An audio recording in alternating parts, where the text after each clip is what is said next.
And we are ready to go for this half-hour qualifying session. Everything's bunched up today with qualifying practice for both the Firestone Indy Lights series and the IndyCar IndyCar series. So it's going to be a very quick day today with a lot going on. It's a very cool, comfortable morning, Nick. Yeah, and we're all dried out from the heavy rainfall that we saw yesterday. Ambient temperature down here, 54 degrees Fahrenheit. Well, happy to report the trend has been reversed somewhat day first. It seems like over the last several years, the Firestone Indy Lights series numbers were rather hefty for the season opener in St. Petersburg, and lo and behold, through attrition and sponsorship issues and other issues, the paddock would lighten up a little bit. But all of a sudden, the numbers have swollen just a bit here in the Firestone Indy Lights series. Some new drivers lining the paddock here for the Edmonton 100. And Dempsey, we're not quite sure what his future holds right now. Obviously, he's back with the Andretti Autosport after that podium finish 2 weeks ago at Toronto.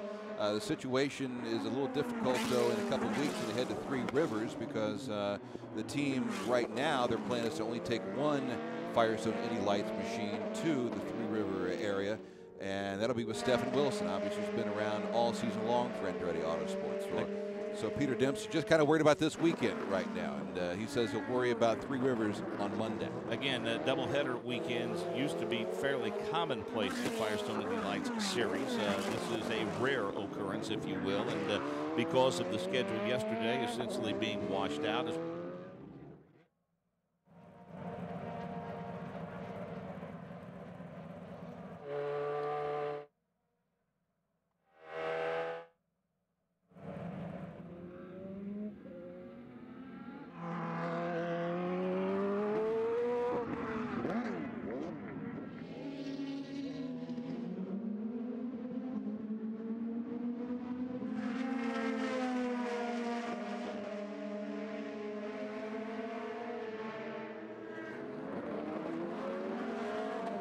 So a couple of drivers with a couple of issues in some tricky areas here in turn one. Promises to be awfully exciting when the green flag falls in both the Firestone Indy Lights series and the IndyCar IndyCar series. Nick Yeoman. Yeah, I want to follow up on that incident that we heard about earlier from Stephen Wilson involving Anders Krohn. Anders just made it back out on the track. He's only turned 3 laps. He spent a long period of time on pit lane. The team looking over the left rear.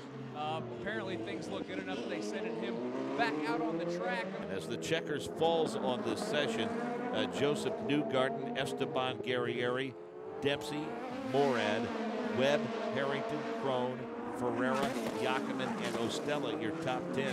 A pretty competitive session, Dave, and it should be a pretty competitive qualifying session.